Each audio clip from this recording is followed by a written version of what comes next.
2000 anos. Capítulo 9. A calúnia vitoriosa, parte B. Aquele dia havia sido de lutas penosas e intensas. Singular abatimento físico lhe dominava os centros mais poderosos da força orgânica. Mas, diante dos seus olhos habituados à conquista e muitas vezes aos recursos da própria crueldade, estava aquela mulher que lhe resistira.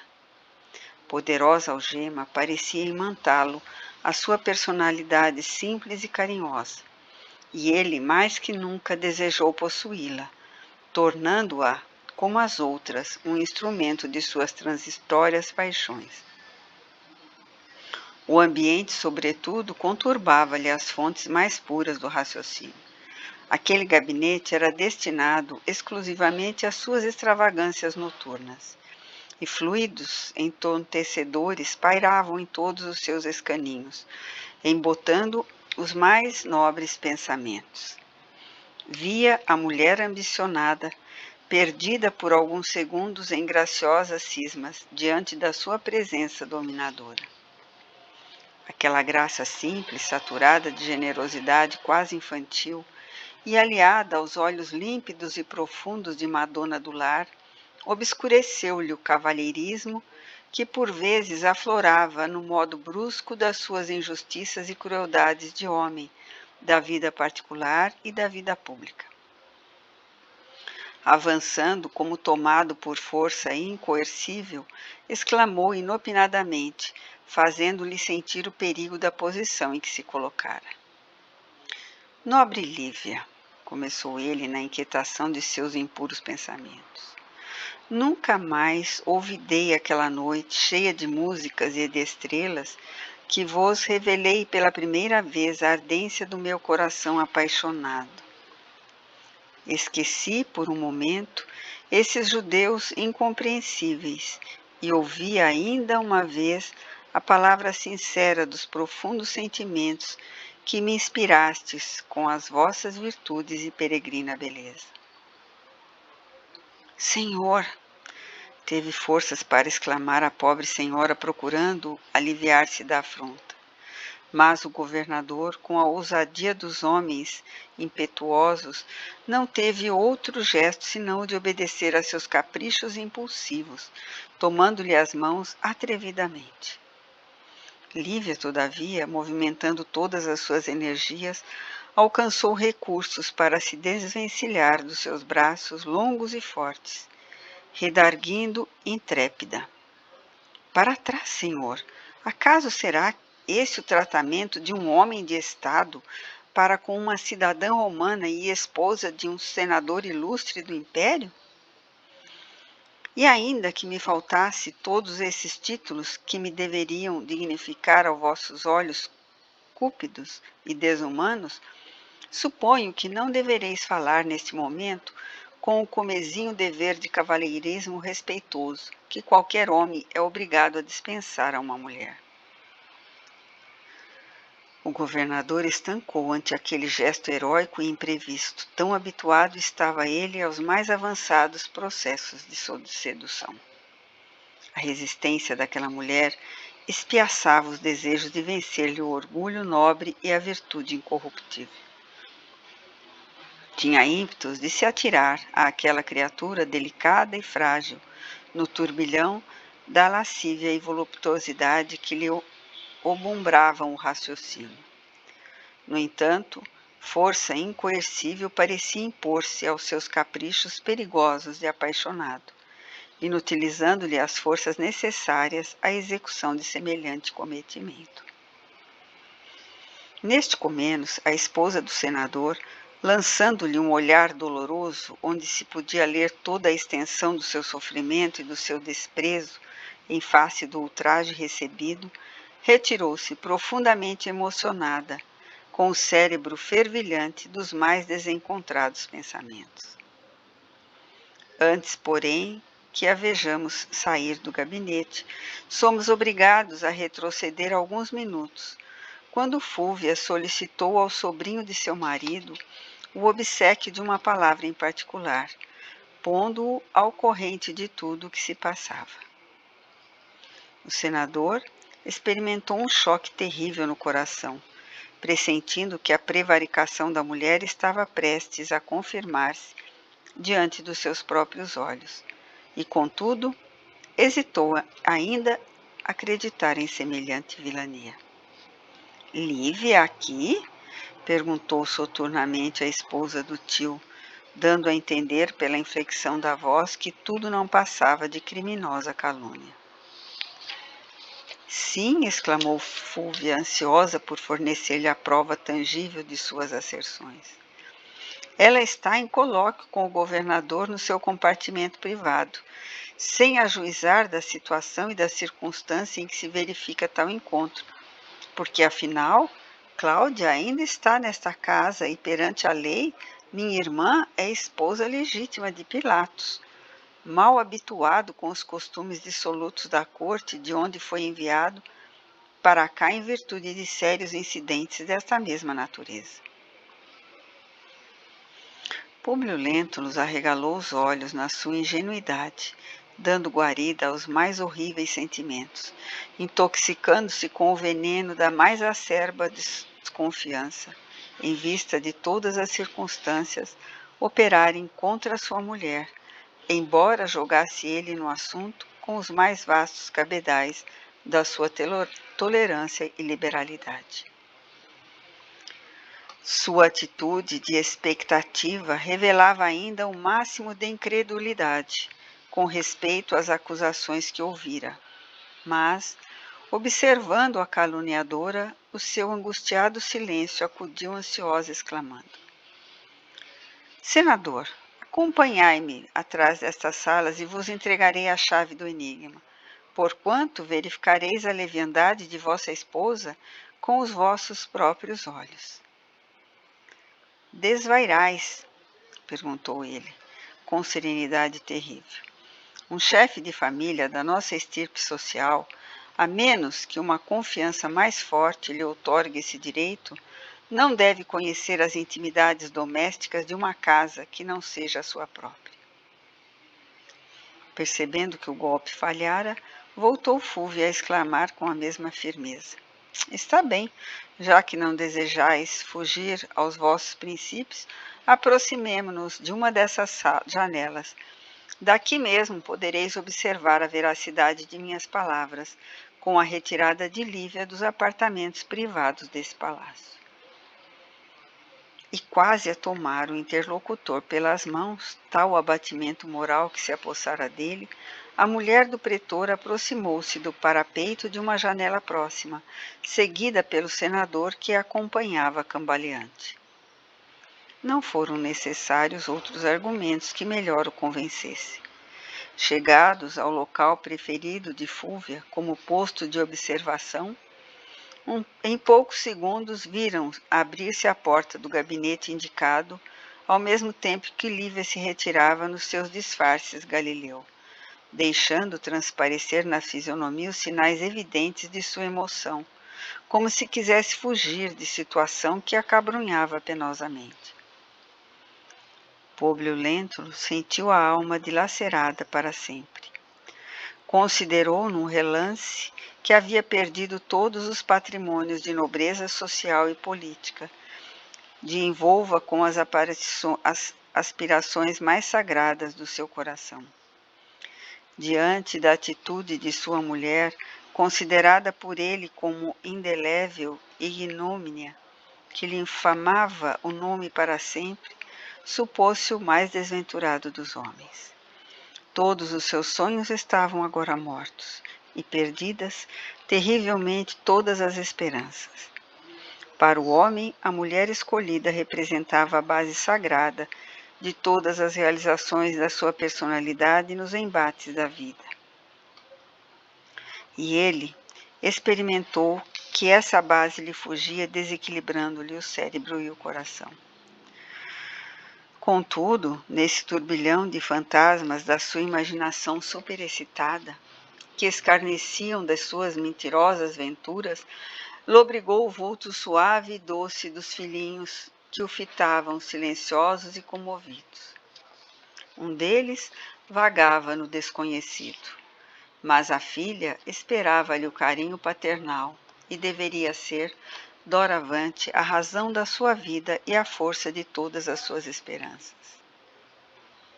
Que dizeis agora? Exclamou Fúvia triunfante, arrancando-a do seu doloroso silêncio.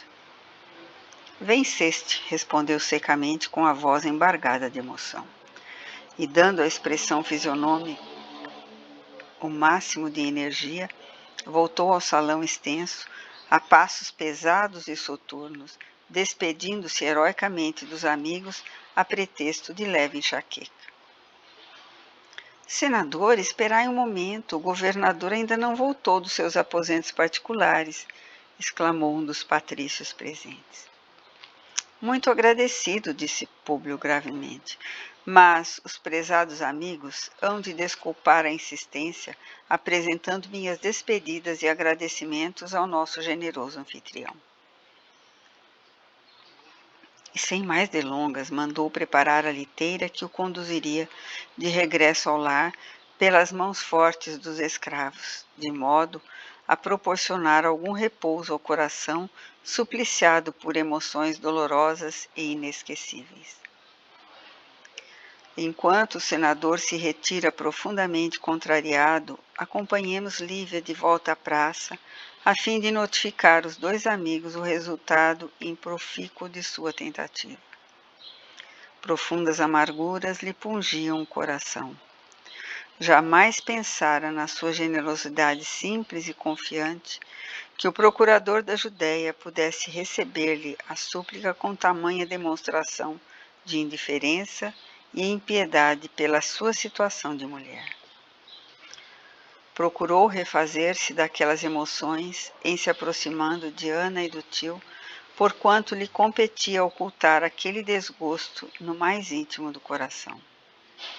Junto de ambos os companheiros humildes da mesma crença, deixou expandir a sua angústia, exclamando pesarosa: Ana, infelizmente tudo está perdido.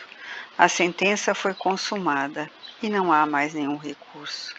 O profeta carinhoso de Nazaré nunca mais voltará a Cafarnaum para nos levar as suas consolações brandas e amigas. A cruz de hoje será o prêmio deste mundo à sua bondade sem limites. Todos os três tinham os olhos orvalhados de lágrimas. Faça-se então a vontade do Pai que está nos céus, exclamou a serva, prorrompendo em soluços.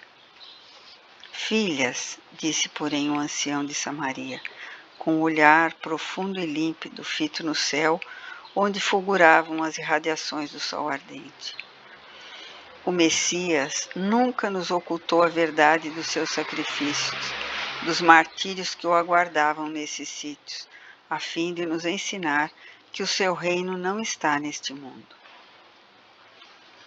Nas sombras da minha velhice, estou apto a reconhecer a grande realidade das suas palavras, porque honras e vanglórias, mocidade e fortuna, bem como as alegrias passageiras do plano terrestre, de nada valem, pois tudo aqui vem a ser ilusão que desaparece nos abismos da dor e do tempo.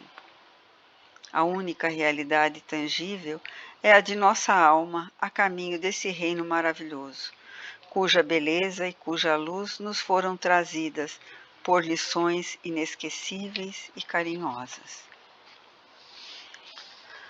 Mas, obtemperou Ana entre lágrimas, nunca mais veremos a Jesus de Nazaré confortando-nos o coração. Que dizes, filha? Exclamou Simeão com firmeza. Não sabes, então, que o Mestre afiançou que a sua presença consoladora é sempre inalterável entre os que reúnem e se reunirão neste mundo em seu nome?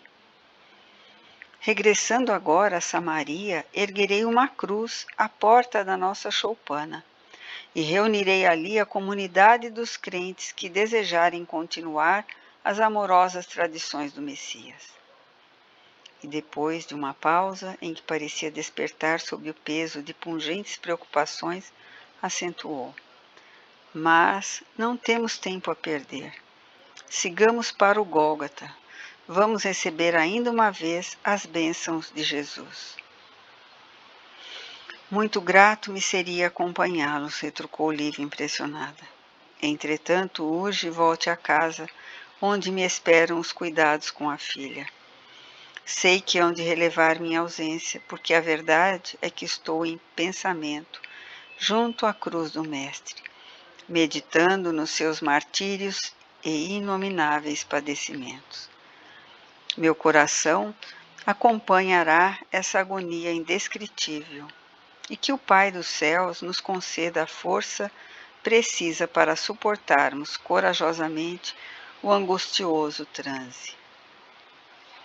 Ide, Senhora, que os vossos deveres de esposa e mãe são também mais que sagrado, exclamou Simeão carinhosamente. E enquanto o velho e a sobrinha se dirigiram para o Calvário, escalando as vias públicas que demandavam a colina, Lívia regressava ao lar apressadamente, buscando os caminhos mais curtos através das vielas estreitas, de modo a voltar quanto antes, não só pelas circunstâncias inesperadas de sair à rua em trajes diferentes, compelida pelos imperativos do momento, mas também porque inexplicável angústia lhe azorrogava o coração, fazendo-lhe experimentar uma necessidade mais forte de preces e meditações. Chegando ao lar, seu primeiro cuidado foi retomar a túnica habitual, buscando um recanto mais silencioso dos seus apartamentos, para orar em fervor do Pai de infinita misericórdia. Daí a minutos, ouviu os ruídos indicativos da volta do esposo, que notou se recolhia ao gabinete particular, fechando a porta com estrépito. Lembrou-se então que de sua casa era possível avistar ao longe os movimentos do Gólgota, procurando um ângulo de janela de onde conseguisse contemplar os penosos sacrifícios do Mestre de Nazaré. Bastou buscasse fazê-lo para que enxergasse nas eminências do monte o grande ajuntamento de povo, enquanto levantavam as 3 cruzes famosas daquele dia inesquecível. A colina era estéril, sem beleza, e através da distância podiam aos seus olhos lobrigar os caminhos poeirentos e a paisagem desolada e árida sob um sol causticante. Lívia orava com toda a intensidade emotiva do seu espírito, dominada por angustiosos pensamentos. À sua visão espiritual surgiram ainda os quadros suaves e encantadores do mar da Galileia, conhecendo que a memória lhe revinha aquele crepúsculo inolvidável, quando entre criaturas humildes e sofredoras aguardava o doce momento de ouvir a confortadora palavra do Messias pela primeira vez. Vi ainda a tosca barca de Simão, encostando-se às flores mimosas das margens, enquanto a renda branca das espumas lambia os seixos claros da praia. Jesus ali estava, junto da multidão dos desesperados e desiludidos, com seus grandes olhos ternos e profundos. Todavia, aquela cruz que se levantava no Monte da Caveira trazia-lhe o coração em amargurosas cismas. Depois de orar e meditar longamente, examinou de longe os 3 madeiros, presumindo escutar o vozeio da multidão criminosa que se acotovelava junto à cruz do Mestre, em terríveis impropérios. De repente, sentiu-se tocada por uma onda de consolações indefiníveis. Figurava-se-lhe o ar sufocante de Jerusalém se havia povoado de vibrações melodiosas e intraduzíveis. Extasiada, observou, na retina espiritual, que a grande cruz do Calvário estava cercada de luzes numerosas.